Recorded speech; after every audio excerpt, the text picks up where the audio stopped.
यशपाल जी, हिसार से एक लड़का निकलता है, एक छोटे से जगह से, हरियाणा के हिसार से निकल के क्या कभी सोचा था कि भैया वो मुंबई बॉलीवुड माया नगरी पहुंचेगा? और माया नगरी पहुंचने के बाद जिस तरह से वो चरित्रों के अंदर इस तरह से ढल जाएगा, चरित्रों को अपने साथ ऐसा ढाल लेगा कि उसके बाद एक इतिहास रच देगा। नहीं, मैंने तो कभी बॉम्बे जाने की भी नहीं सोची थी, फिल्मों में जाने की सोची भी नहीं थी। ये तो मैं 96 तक की बात कर रहा हूँ जी।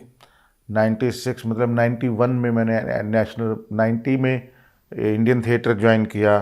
उससे पहले हिसार में थिएटर किया, फिर चंडीगढ़ में एमए ड्रामा किया, फिर मैंने नेशनल स्कूल ऑफ ड्रामा 3 साल किया, फिर 2 साल एनएसडी रिपेट्री किया। लेकिन मैंने बॉम्बे जाने का नहीं सोचा था।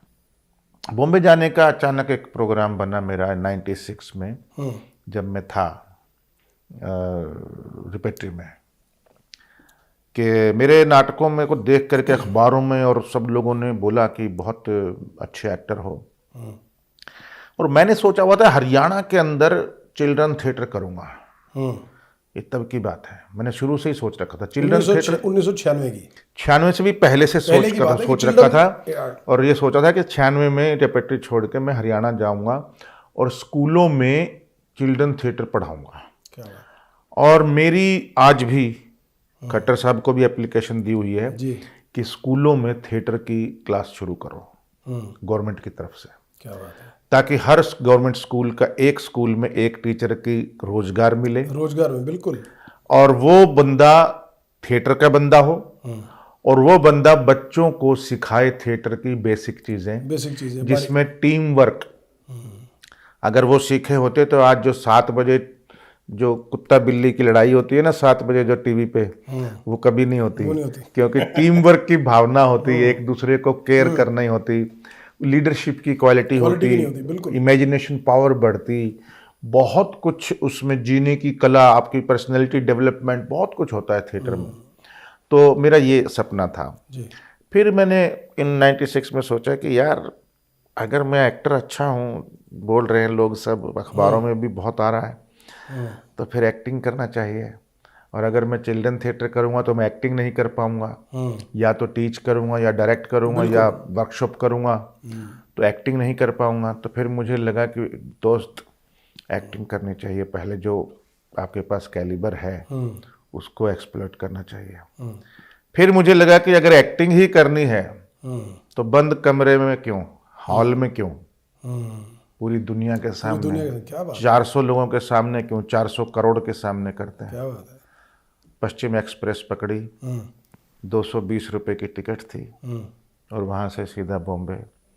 एक ब्रश, एक टूथपेस्ट, एक सिरहाना, एक चादर और 2-3 कपड़े लेकर के चला गया।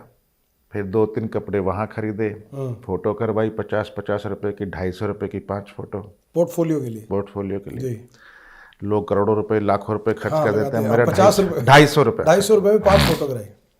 उसी से स्ट्रगल शुरू कर दिया, बस आज वहीं आपके सामने बैठे हैं।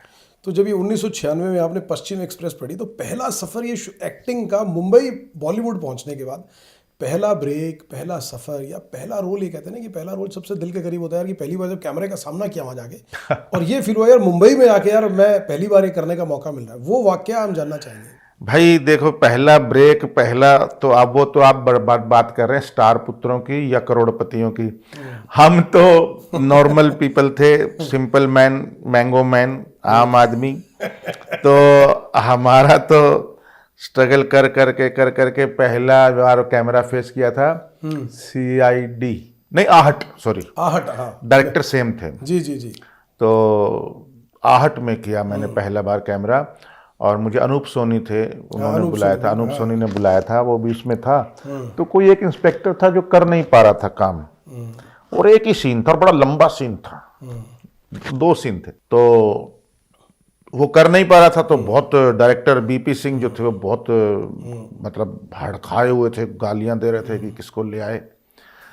तो फिर मैं गया, फिर मैंने किया अपना काम, पहला ही टेक BP सिंह ने ओके कर दिया और बोले कि देखो बेटा, मेरा काम तो हो गया, अगर तुमको और अच्छा करना चाहते हो तो एक और कर लो। मैंने कहा एक और करते हैं सर। दूसरा किया, वो और अच्छा हुआ। और एक छोटा सा मोन्टाज था, किया, मेरे ख्याल 2 घंटे शूटिंग किया होगा, और मुझे 1500 रुपये मिल गए। मैं इसके बाद जो किया था उसमें 3000 मिले थे और 4000 का पार्टी दिया था। इसमें 1500 मिले थे, 2000 का पार्टी दिया मैं खुशी के मारे।